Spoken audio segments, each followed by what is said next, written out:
أي كجمريو نكتكتاتلنا نعدم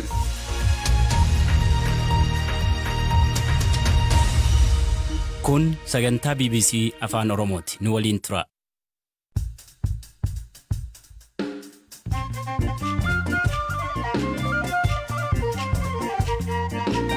Akkamoltan dhaggeeffattoota keenya sagantaa raadiyoo BBC afaan Oromoo eegaleera. Mariin nageenyaa mootummaa Itoophiyaa fi TPLF gidduutti Afrikaa kibbaatti gaggeeffamu jalqabeera. Hanga ammaatti wanti haaraan jiru maal kan jedhu irratti gabaasa qabna. Tibbana godina Wallagga Bahaa fi Shawaa Lixaatti haleellaa diroonii mootummaan raawwate jedhameen lubbuun namoota nagaa darbu. Achi lolichi cimaa akkana gara haalaatti dhufeenyaan barattoonni yaa'anii namatti galanii erga gooroo irraa xumuran yaa'an irratti dhufanii achirratti lolli ta'ee tureenyaan namni miidhame. Buufata xiyyaara dirree dhawaatti miseensonni poolisii lama walitti dhukaasuun gidduutti lubbuun miseensa paarlaamaa tokko darbuu fi namoonni 5 madaa'uus gabaasa qabna. Odeessaalee gurguddoo addunyaas kan isinitti himnu ta'a kan isiniif dhiyeessu Anzaalaa Lamtaaddisaati. Turtii gaarii.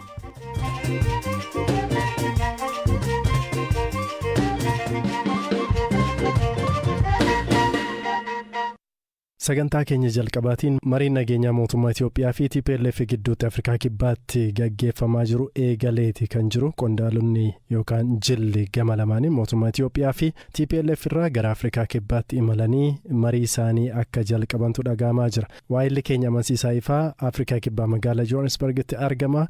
Hanga amma odeeffannoowwan haaraan jiran maal kan jedhu nutti himaa amansiisa akkam oolte? Akkam oolte naguma. Ayyee tole mariin mootummaa Itoophiyaa fi TPLF gidduutti gamtaa Afrikaa jalatti gaggeeffamu eegalee akka jirudha kan himamu dubbii himaan pirezidaantii Afrikaa kibbaas mariin kun akka milkaa'u hawwii isaanii ibsanii jiru. Mee maal jedhanii dubbii himaan pirezidaantichaa? Tole Zalaalam egaa mariin humnoota Tigraay fi mootummaa Itoophiyaa gidduutti gaggeeffamu akka har'a jalqabame dubbii himaan pirezidaantii Afrikaa kibbaa Vincent Mangwanyaa akka har'a jedhanitti mariin kun kan turu har'a kibxatarraa eegalee hanga onkoloolessa 30tti immoo Oktoobar 30tti akka itti fufu kaaniiru. Kanumaan wal qabsiisanii mariisistootaafis uummattoota Itoophiyaafis hawwii qaban ibsaniiru. Mariin nageenyaa kun akka hawwiidhaan xumuramuu fi mariisistoonni akka milkiidhaan xumuran akkasumas Itoophiyaadhaaf akka nagaan bu'u hawwii isaanii ibsaniiru. Hayyee mariin kun kaleessa jalqaba jedhameeti eegamaa ture. Sababa maaliif akka darbe ni beekamaa? Gama mootummaa Itoophiyaatiin eenyufaatu argame? Gama TPLFiin eenyufaatu marii kanarratti hirmaata? Tole egaa mariin kun inni eegalama kan jedhame wixata kaleessaa ture. Humnoonni Tigraay dilbata akka gara Afrikaa kibbaa seenan odeeffanneerra akkasumas humnoonni mootummaa federaalaa Itoophiyaa irraa dhufan immoo kaleessa wixata akka asgaan ganama kaanii akka asgaan dhageenyeerraa marichi garuu maaliif akka gara kibxataa har'aatti as darbe wanti ifa ta'e hin jiru. Egaa marii kanaaf kan asirratti hirmaatanii gara mootummaa Itoophiyaa irraa eenyufa akka dhufanii hirmaatan ibsamuu habaatuyyuu malee kanaan dura gareen marii nageenyaa kanarratti akka hirmaatuudhaaf namoonni 7 ta'an filatamanii turanii akkuma kaleessa ilaaluudhaaf yaallee obbo Dammaqaa kan dabalatee jechuudha. Obbo Dammaqaan kaleessa Finfinnee irraa ibsa kennaa turanii kanaaf isaan asirratti hin argamne jechuudha ta'a. Ammaaf garuu wanti ifa ta'eef eenyufa akka marii kanarratti hirmaatan hin beekamne. Gara humnoota Tigraayitiin immoo namoota asirratti hirmaatan ifa godhaniiru jechuudha. Humnoota Tigraay irraa Geetaachoo Raddaa, Tsaadqaan Gabratinsaay dabalatee namoonni biraas akka irratti hirmaatan beekamuun danda'ameera. Hayyee amansiisaa amma naannoo Tigraay keessa waraanni deemaa akka jiru himama. Humnoota TPLF fi mootummaa Itoophiyaa gidduutti jechuudha. Gama biraatiin immoo mariin nageenyaa kun akka itti fufee jirudha kan ibsamu. Wanti jedhame milkaa'ina marii kanaaf waraana kana wal qabatee ni jira. Wanti dhageessan dhukaasa dhaabuu walii wal qabatee. Mariin kun yeroo jalqabaatiif kan gaggeeffamaa jiru karaa gamtaa Afrikaatiin jechuudha. Agaammaatti adeemsi jiru iccitiidhaan kan qabamedha. Heddumminni isaa odeeffannoo argachuudhaaf xiqqoo rakkisaadha. Garuu hooggantoota Tigraay keessaa namni tokko akka tiwutarii isaanii irratti jedhanitti waan hunda dursa waraanni akka dhaabatuu fi humnoonni Eritreas Tigraay keessaa akka bahan ibsaa turaniiru. Agammaatti kana jedhamee ifaan beekamuu habaatuyyuu malee tarkaanfii jalqabaati jedhee kan hin tilmaamu waraana amma deemaa jiru kana dhaabuudha. Dhiyeenyaatti waraanni akkuma jirutti ibsamaa jira waan ta'eef. Hayyee amansiisaa ifaa Afrikaa kibbaa magaalaa Johannesburg irraati odeeffannoo nu dhaqqabsiisteef guddaa galatooma. Hayyee ulfaadha. Durataan Koomishinii Gamtaa Afrikaa Muusaa Faaki Mahammad mariin nagaa fuula fuulatti mootummaa Itoophiyaa fi TPLF gidduutti eegaluu isaan akka gammadan himaniiru. Kanaan walqabatee naannoo Tigraay keessatti humnoota mootummaa Itoophiyaa fi hidhattoota Tigraay gidduutti waraanni torbanoota as hammaatee dhumaatii haaraa hordofsiisuu mala jechuun Amnesty International akeekkachiiseera. Dhaabbatichi ibsa kana kan baasee yeroo qaamoleen naannicha keessatti wal waraanan lamaan Afrikaa kibbaatti mariif ta'aa jiranittidha. Jarmiyaan kun qaamoleen waraana kana keessaa qooda qaban kamuu waraana hammaate kana keessatti namoota nagaaf eeggannoo gochuu qabu jedhe. Mootummaan Itoophiyaa daangaan qilleensaa isaa naannoo Tigraay keessa jiru sarbamee meeshaan waraanaa humnoota Tigraayiif dhiyaachaa jira sababa jedhuun magaalotaa fi buufataalee xiyyaara naannicha keessa jiran to'achuuf duula eegaluu beeksisee ture. Duula kanaanis magaalota akka Allamaaxaa, Shiree fi magaalota biroo murteessoodha jedhee to'achaa akka jiru ibsee ture. Duula kanaanis magaalota keessatti waraanni akka hin adeemsifamne tarsiimoo qopheessee namoota nagaaf eeggannoo akka godhu ibsa wiixataa onkololeessa 23 baaseen beeksiseera. Amnesty International garuu ragaa argadheen faallaa ibsa kanaatu jira jedheera. Hagayyaa fi fulbaana keessa haleellaawwan qilleensaa Maqalee fi Aaddi Da'aaroo irratti irra deddeebiin raawwatameen daa'imman dabalatee namootni nagaa dhibbaan lakkaa'aman ajjeefamaniiru jedheera. Fulbaana 5 hanga 12tti ammoo humnootni Eertiraa kan raayyaa ittisa biyyaa waliin hiriiran magaala Shiraarotti godaantota Eertiraa dabalatee namoota nagaa yoo xiqqaate 40 ta'an murtee seeraa malee ajjeesaniiru jedheera. Dhaabbatichatti Daayiriktarri Damee Bahaa fi Kibba Afrikaa Muleeyaa Miwaanyaayanda uummatni nagaan Tigraay ajjechaa fi sarbamni mirgaa hamaa haaraan nurra gahaa jedhee yaaddoo qabaa jedhan.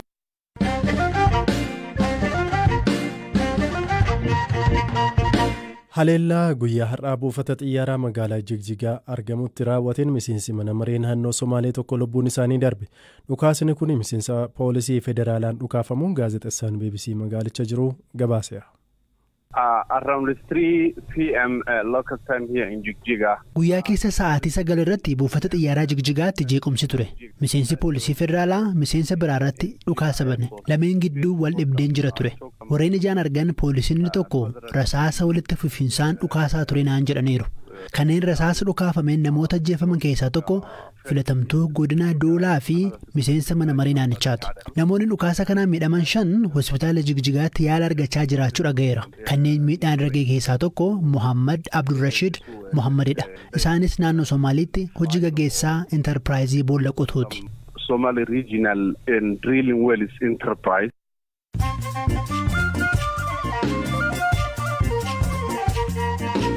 Gidduun ammoo oduun gaggabaaboon sinitti humni waraanaa Sudaan namoota 10,000 hiriiruun mormiif gara waajjira pirezidaantii deemaa turan gaazii imimaanesituun bittinse. Mormiin kun waggaa tokkoffaa fonqolcha mootummaa cimsa dimokiraasii gufachiisee yaadachuuf gaggeeffame. Ergaa hoogganaa waraana biyyattii Abdul Fattah al-Burhaan aangoo qabatanii yeroo hedduu hiriirri mormii fonqolchaa biyyichatti gaggeeffama. Gaazexeessaan Raashiyaa daa'imman Yuukireen haa gubatan jedhe hojiirraa dhorkame. Dubbiin gaazexeessaa Antoon Kiravoskii miidiyaa hawaasaa irratti dheekkamsa guddaa kan kaase yoo ta'u innis dhiifama gaafateera. Namichi lammii Iraan jaarraa walakkaa ol dhaqna dhiqatee hin beekne ganna 94tti lubbuun darbeera. Amo Haajiin nama xuraa'aa addunyaa kanaa jedhamuun beekamu yoo ta'u bishaanii fi saamnaa yoo of tuqsiisee nan dhukkubsadha jedhee nama amanudha.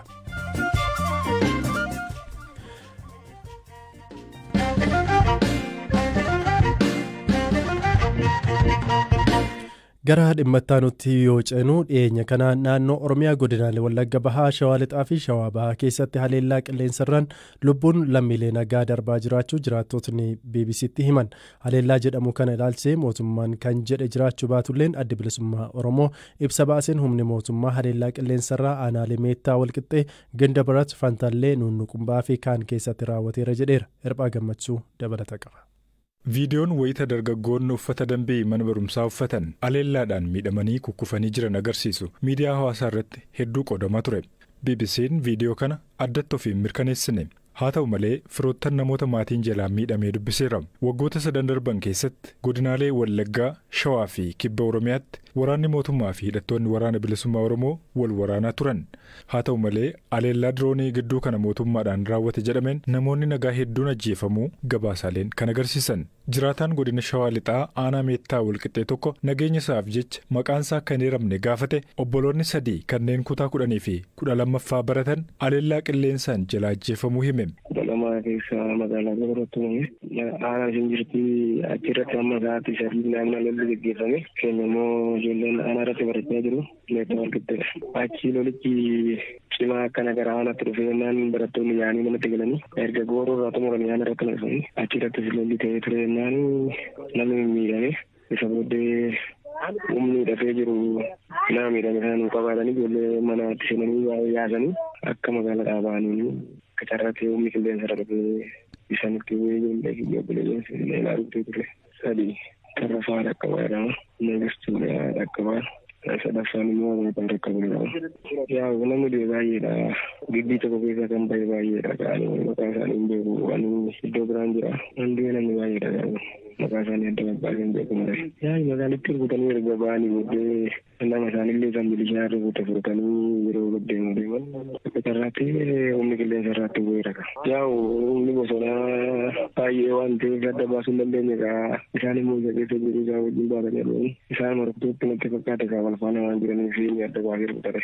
Namni kun obboloota isaaf hangafa ofii barnoota isaa xumuree waan argate hojjetee isaan gargaara. Isaan of biraa dhabuutti haamileen guddoo akka isa cabe dubbateera. Obboloota kiyya argeen awwaallanne harcaatuudhuma isaaniillee dhabnee jedhama.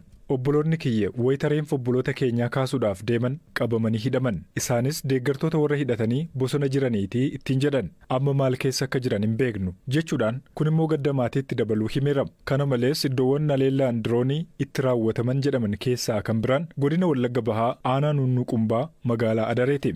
Magaalaa kanaaf naannawaa isheetti haleellaan jimaataa fi sanbata darbe mudachuu jiraatan magaalittii tokko BBC'tti himaniiru. Ga'eessi umuriin isaanii waggoota 40 gara jalqabaa keessa ta'an kun haleellaa jimaata darbeen waraana hidhatee bosona jiru waraana bilisummaa Oromoo fi ijoolleen loon tiksaa turte ajjeefamuu ibsan. Guyyaa ittaanu sanbatas haleellaa wal fakkaataa magaalittii naannoo Kafaabar jedhamutti raawwateen daa'imman du'uu ibsan jiraataan kun. Sagaleen haleellaa sana ta'aa ture sagalicha dhaga'aa turre akka waaqa guutumuu godhachaa ture yoo baay'ee iddoon sun sa'aatii 2 deemsisa yooma taragaaggaanii deeman iddoon akkas ta'e kun iddoon jirru jechuudha. Wanti kun gaafa jimaataa sa'aatii 8 daqiiqaa 20 kanarrattidha kan jalqabe. Sana booddee namoonni bilbilanii akkasii dirooniitu akkasii rukuttaa gaggeessaa jira jedhanii. Erga sanaa booddee kun jimaatadha. Jimaata sana akkas ta'ee sana booda qidaamee isaas akkuma kana ture. Naannoo magaalaa Adaree jedhamti. Magaalaan Adaree sana karaa gararraa ishee karaa gajjallaa ishee naannoo qarqara isaarratti daddarbachaa ture. Akka aanaatti bulchiinsa magaalaa jedhamtuutu qabamtu jetti. Iddoon sun magaalattiin amma iddoo kaashkooppiitu jirudha. Baay'ee gammoojjii iddoo saniitii midhaanii adda addaa jirudha waan ta'eef baay'ee bulchiinsi magaalaa ishee ho'ituudha. Namni miidhame gaafa jimaataa kana namni horii tussu mucaanii horii tussu wayii miidhameera jedhanii kana malee warra bosonaa keessaa immoo namni 8 wayii miidhameera jedhanii gaa yeroo nutti namoonni achi jiranii fuula fireen achi jiru waan ta'eef akka jedhanitti mucaan horii bira jiru tokko amma mana yaalamaa jira tokko immoo hin du'ee jedhanidha. Akka dhagayetti gaafa sana kun ta'ee gaafa qidaamee immoo naannoodhuma sa'aatii 5 wayiitu jechuudha. Amma immoo magaalichuma gara bahaaraan Kafaabarri kan jedhamu tokko jira achitti immoo gadhiisee ijoollee daa'ima 2tu du'e namni gara biraan du'e hin jiru. Waajjiraalee bulchiinsaa aanaalee irraa dhimma kana irratti deebii argachuudhaaf yaallus hin milkaa'in hafeera. Adda Bilisummaa Oromoo ABO'n gama isaatiin humni mootummaa aleellaa qilleensarraa aanaalee Meettaa Walqixxee Gandabarat Fantaalle Nunnuqumbaa fi kaan keessatti raawwateera jechuudhaan onkoloolessa 20 bara 2022 ibsa baaseen himateera. ABO'n dhaabbanni biyyoota gamtoomanii fi hawaasni idil addunyaa ajjeechaa raawwatamaa jiru akka qorataniif tarkaanfii akka fudhatamu dhiibbaa akka godhan gaafateera. Waraanni bilisummaa Oromoo gamasaan ibsa onkoloolessa 24 baaseen hawaasni idil addunyaa fi miidiyaaleen lola Oromiyaa keessa jiruuf xiyyeeffannoo kennuu dhabuun du'a namoota hammeessee abbaa irrummaa mootummaa jabeessee jedhe. Kabajamtoota dhaggeeffattoota keenya sagantaa raadiyoo BBC Afaan Oromoo galgala kanaaf qopheessine xumurreerra. Kan isiniif dhiyeessan Zalaalam Taaddisaati. Qopheessituun sagantichaa Firaa'ol Balaay gama ogummaa teeknikaatiin Joonaataan Moongii nu waliin turtii taasisee jira. Halkan gaarii.